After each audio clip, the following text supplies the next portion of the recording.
Hi, this is Hamada and welcome to Final 50, where I travel to the last 50 countries on Earth. And right now we are heading to Qatar 2022 for the FIFA World Cup, the greatest tournament on Earth. So the FIFA World Cup is likely the most anticipated sporting event in the world, not only because it's the most international, but it has the highest number of viewers throughout the course of the football tournament. Now, Qatar 2022 is going to be my 7th World Cup. I've been going to these events since 1994 because I love football.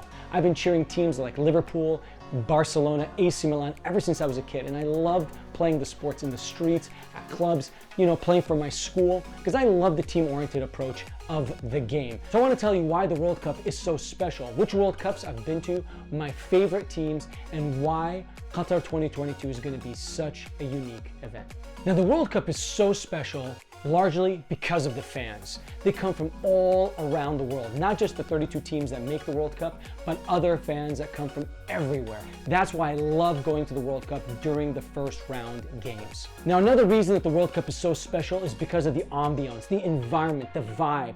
Fans come from everywhere, right? And so you're watching the games with these fans in bars, parks, fan zones, in taxis, even on planes. I remember in 2014 in Brazil, I was watching some of the games between the different cities that I was flying to. Now, the thrills of the World Cup make it also such a unique and incredible event. Huge upsets, weird country pairings, and all kinds of oddities that happen during these World Cups. I remember the US versus Iran back in 1998, and it's gonna happen again in 2022.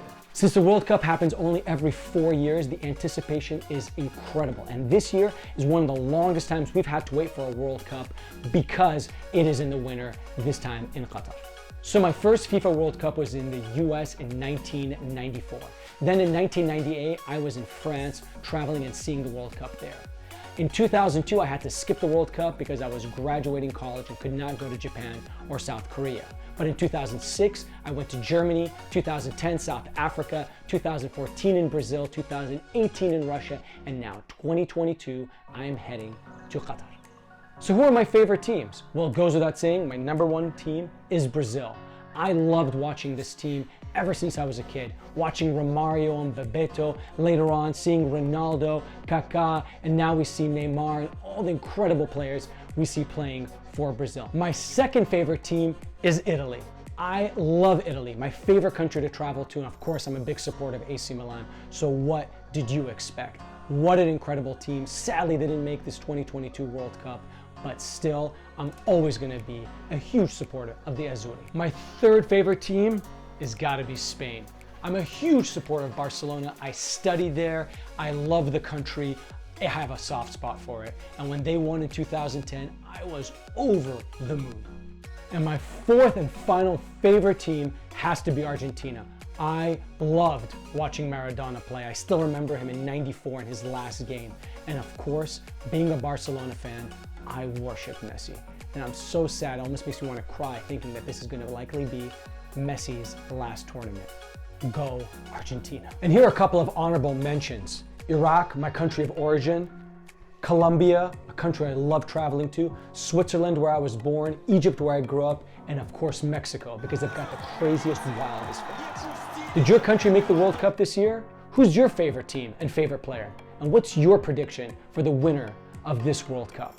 Make sure to leave these comments below, and I look forward to seeing you in Qatar 2022. So why is Qatar 2022 going to be such a unique event? Well, for one, it's being played in winter for the first time in the tournament's history. And that's because Qatar gets so hot in the summers. So they're air conditioning the stadiums even in the winter to keep everyone cool. The technology that they're going to be using in this tournament is going to be astounding. They're going to be able to use all kinds of stuff to monitor for fouls, for offsides, for goal line technology, all kinds of stuff to really try to bring fairness and equity into the game. But let's see if it's going to create more controversy than it's going to help.